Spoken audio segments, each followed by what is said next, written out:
there's a constant battle that's constantly taking place between the church and the culture. And there's a lot of ways to describe that battle. But one of the bluntest ways to describe the battle is that the church is saying Jesus is real, okay? And that realness takes on many, many forms. That realness expresses itself in many, many ways. But one of the ways that we are constantly saying Jesus is real is by placing him in history, okay? And that's where this Sunday's gospel starts. It starts by placing Jesus in history. What is the culture's position? The culture's position is essentially that Jesus is not real. We made him up. He's a figment of Christian imagination. And like I said, that's a very blunt expression of the reality, but it is the reality. It is the tussle that's taking place constantly between church and culture. Church is saying Jesus is real. The culture is saying you made him up. And they say it in different ways and they say it in different degrees. But that is why when we read the scriptures are always placing Jesus in history, okay? Always, over and over and over again. And that's what we see in this Sunday's gospel. We see that Jesus had a mother, and his mother's name was Mary, and she lived in a certain place in a certain time. And she had a community that she lived in and with. We see that Joseph became Mary's husband.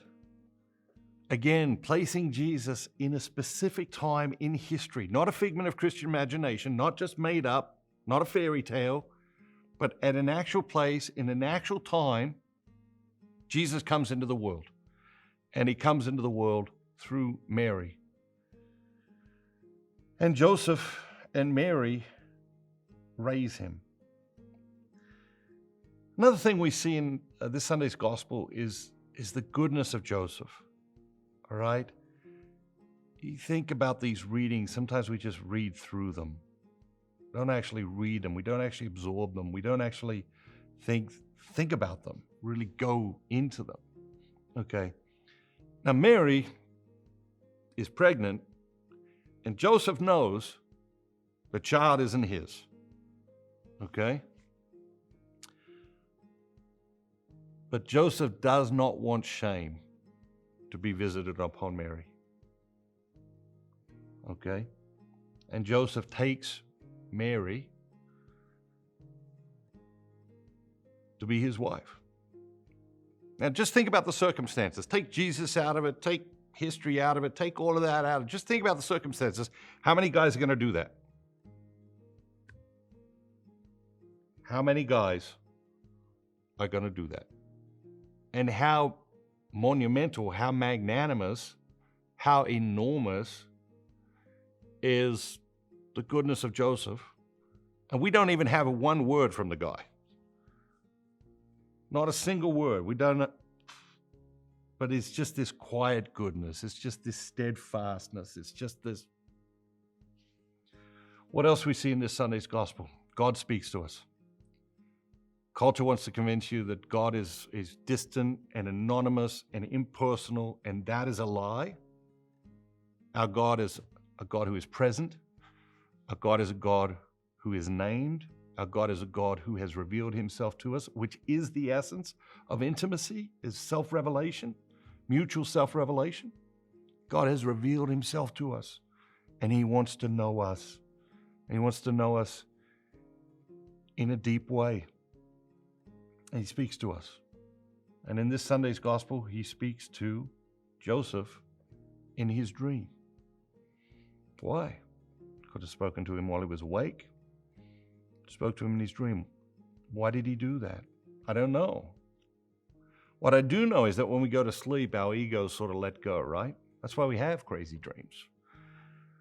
Our egos sort of let go, and we can hear things and see things that perhaps we can't hear and see when we're awake and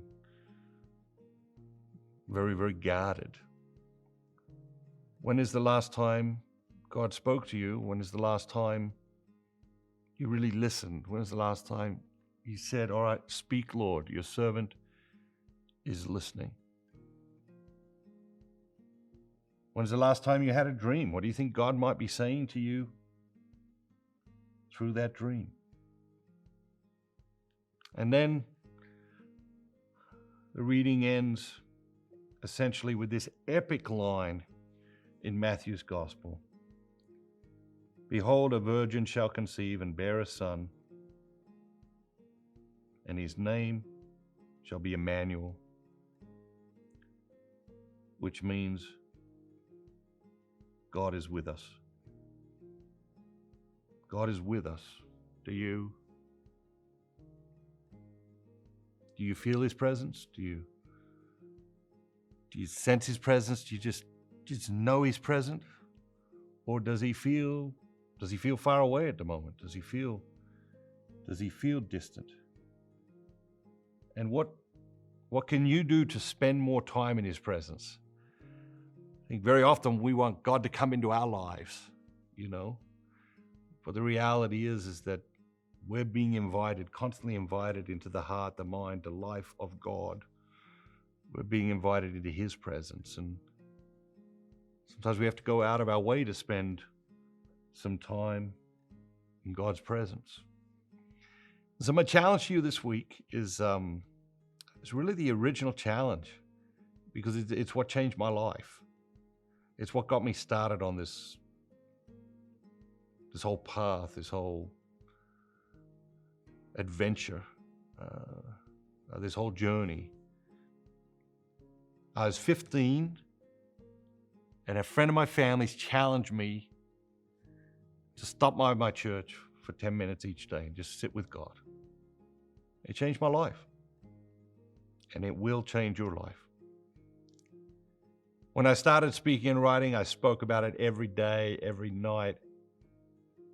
I spoke about that. I challenged people 10 minutes a day. Go home, put a Post-it note on your mirror where you brush your teeth, spend 10 minutes a day, each day in the classroom of silence. And if you can stop by your church, stop by your church. My challenge to you today is stop by your church every day for the next week, just for 10 minutes. It will change your life. Not maybe, guaranteed.